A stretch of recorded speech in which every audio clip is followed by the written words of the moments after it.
And जय हिंद दोस्तों, प्रचंड क्लासेस में आप सभी का स्वागत है।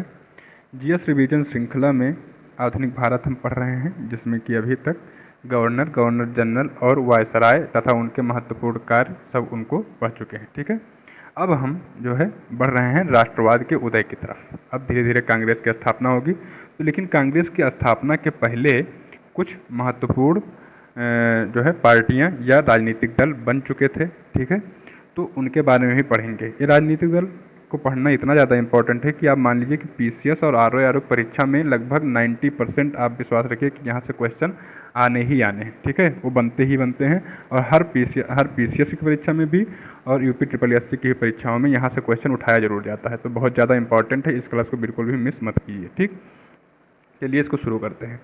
राष्ट्रवाद के उदय का कारण क्या था? तो उस समय राष्ट्रवाद के उदय के बहुत सारे कारण थे। भारत का राजनीतिक एवं प्रशासनिक एकीकरण होना शुरू हो गया। अंग्रेजों द्वारा भारत का आर्थिक शोषण हो रहा था, जो कि जनता उससे त्रस्त आ चुकी थी। अंग्रेजी शिक्षा और पाश्चात्य विचारधारा जनता पर थोपा जा रहा था। 19वीं शताब्दी का पुनर्जागरण हो चुका था। यातायात एवं संचार माध्यमों का विकास हो चुका था, जिससे लोग एक दूसरे से जल्दी जुड़ने लगे।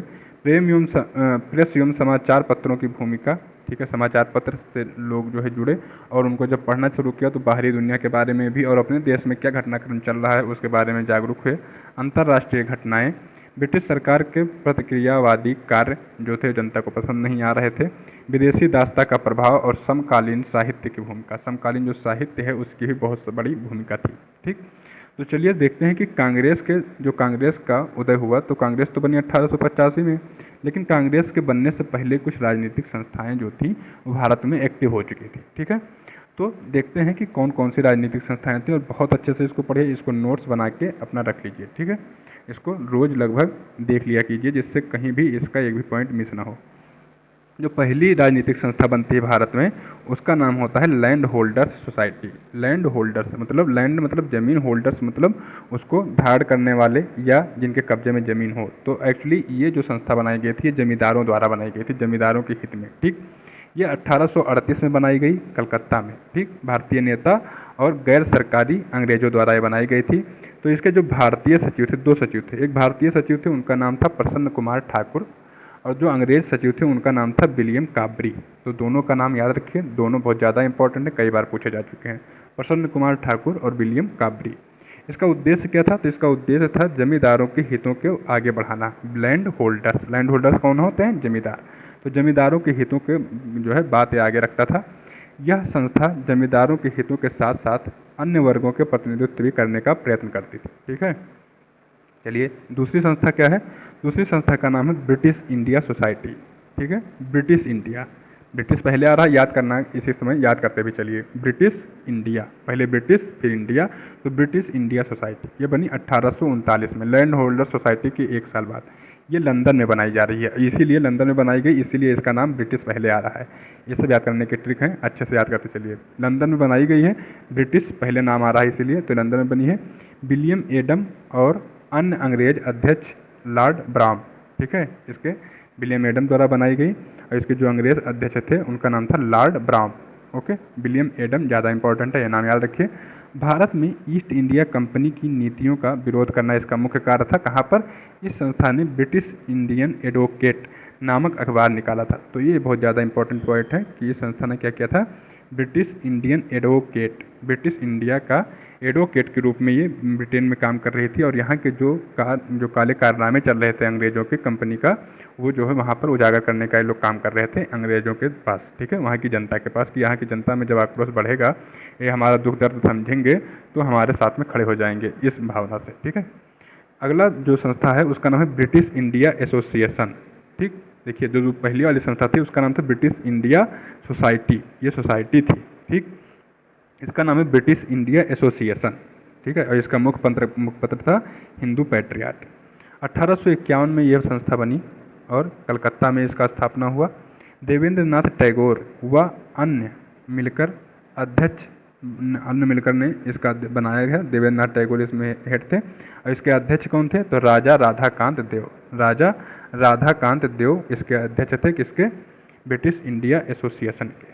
ओके, ये ब्रिटिश भारत के सामान्य हितों को आगे बढ़ाना तथा यहाँ के लोगों की स्थिति में सुधार करना था। ब्रिटिश जो भारत था उसके सामान्य हितों को आगे बढ़ाना था इसका काम।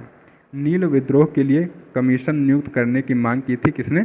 ब्रिटिश इंडिया एसोसिएशन ने। ठीक है, ये याद रखिएगा कि नील विद्रोह के लिए जो कमीशन बनाने की मांग की थी ब्रिटिश इंडिया एसोसिएशन ने ही की थी। 1860 में अकाल पीड़ितों के लिए धन एकत्रित किया था। ओके, 1860 में आय कर लगाने का विरोध भी किया था ईस्ट इंडिया एसोसिएशन ने। अगला है बॉम्बे एसोसिएशन। ये बहुत ज़्यादा इंपॉर्टेंट नहीं है, ऐसे देख लीजिए। 1852 में ये संस्था बनी थी बम्बई में। जगन्नाथ शंकर ने इसको स्थापित किया था और भारतीय हितों की सुरक्षा के लिए बनाया गया था ईस्ट इंडिया एसोसिएशन। ठीक है, अभी तक जो चल रहा था वो था ब्रिटिश इंडिया, अब ये है ईस्ट इंडिया। तो ईस्ट इंडिया एसोसिएशन ये 1866 में बनती है लंदन में। दादा भाई नौरोजी बहुत ज़्यादा इंपॉर्टेंट है, दादा भाई नौरोजी इसको बनाते हैं। ब्रिटिश जनता एवं संसद को भारतीय विषयों से अवगत कराना इसका काम रहता है। देखिए, ब्रिटिश जनता को भी और संसद को भारतीय विषयों में, मतलब जो भारत में घट रहा है वो घटनाक्रम से उनको अवगत कराना है। 1869 में इसकी शाखा बम्बई में स्थापित हुई। ठीक है, 1866 में लंदन में इसको स्थापित किया गया और 1869 में इसकी एक शाखा बम्बई में भी खोली गई ईस्ट इंडिया एसोसिएशन की। ठीक है, तो इसकी 2 शाखा, यहाँ पर भी एक भारत में भी शाखा थी।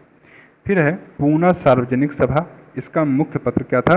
Quarterly general. यहाँ पर क्वार्टरली जनरल लिखा है लेकिन ला पर रा रहेगा, ना कि टा पर। तो क्वार्टरली जनरल इसका मतलब था त्रैमासिक। क्वार्टर मतलब क्या होता है? जो है 1/4। ठीक है, तो त्रैमासिक 12 साल का 1/4 कितना हुआ? 3 मास। ठीक है, 3 महीना। तो त्रैमासिक ये जो है पत्रिका थी पूना सार्वजनिक सभा। यह 1870 में इस्टेब्लिश की गई पूना में। गणेश वासुदेव जोशी जी इसको जो है इसके पदाधिकारी थे, संस्थापक थे। और इसका उद्देश्य क्या था? तो जनता को यह बताना कि सरकार के वास्तविक उद्देश्य क्या हैं, सरकार मतलब किस चीज़ को लागू करके क्या पाना चाह रही है और अपने अधिकार को जनता कैसे प्राप्त कर सकती है। अनेक आंदोलनों में इस संस्था ने भाग लिया था। फिर है इंडियन एसोसिएशन। 1776 में इस्टेब्लिश हुआ कलकत्ता में। सुरेंद्र नाथ बनर्जी, ये बहुत ज़्यादा इंपॉर्टेंट है, इसके संस्थापकों के नाम भी बहुत ज़्यादा इंपॉर्टेंट है। इंडियन एसोसिएशन 1876 में बनती है सुरेंद्र नाथ बनर्जी द्वारा। इसके अध्यक्ष हैं मनमोहन घोष, सचिव हैं आनंद मोहन बसु। ये तीनों नाम बिल्कुल टेप रिकॉर्डर में अपने टेप कर लीजिए। ठीक है, क्योंकि ये जो है बिल्कुल भी भूलना नहीं चाहिए। सुरेंद्र नाथ बनर्जी इसके संस्थापक माने जाते हैं। अध्यक्ष हैं मनमोहन घोष और सचिव कौन बनाए गए? आनंद मोहन बसु। मनमोहन घोष अध्यक्ष हैं, आनंद मोहन बसु सचिव हैं। इन दोनों के नामों में बहुत ज़्यादा कन्फ्यूजन रहता है, इसलिए बार बार पढ़ लीजिए। ठीक है, देश में जनमत की एक शक्तिशाली संस्था का निर्माण करना, हिंदू एवं मुसलमानों के बीच मैत्री भाव स्थापित करना इसका मेन कार्य था। सिविल सर्विसेज आंदोलन 1877 में इसने भाग लिया। वर्नाक्युलर प्रेस एक्ट के आंदोलन में भाग लिया, उसका विरोध किया था। ठीक है, मद्रास महाजन सभा 1884 में मद्रास में ये जो है इसका इस्टेब्लिशमेंट हुआ 1884 में। जो अध्यक्ष थे पी रंगिया नायडू, सचिव थे बी राघवाचारी एवं आनंद चार्लू। ठीक है, प्रशासनिक सुधार और भारतीय हितों की सुरक्षा के लिए इसका निर्माण किया गया था। मद्रास महाजन सभा। Bombay presidency association. तो बॉम्बे प्रेसिडेंसी एसोसिएशन 1885 में बम्बई में बनाई गई। काशीनाथ त्रयंबक और बदरुद्दीन तैयब और फिरोज शाह मेहता, इसमें 3 लोग थे। तीनों के नाम बहुत इंपॉर्टेंट है।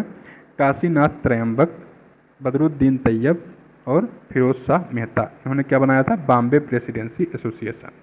भारतीय हितों की सुरक्षा हेतु इसको बनाया गया था 1885 में। और इसी साल बनेगी आपका INC, Indian national Congress. Okay, तो ये जो है वीडियो यहीं तक है। हम जो है अगले वीडियो में कांग्रेस के उदय और उसके चरणों के बारे में पढ़ेंगे। ओके, तो मिलते हैं नए वीडियो में, तब तक के लिए नमस्कार, धन्यवाद।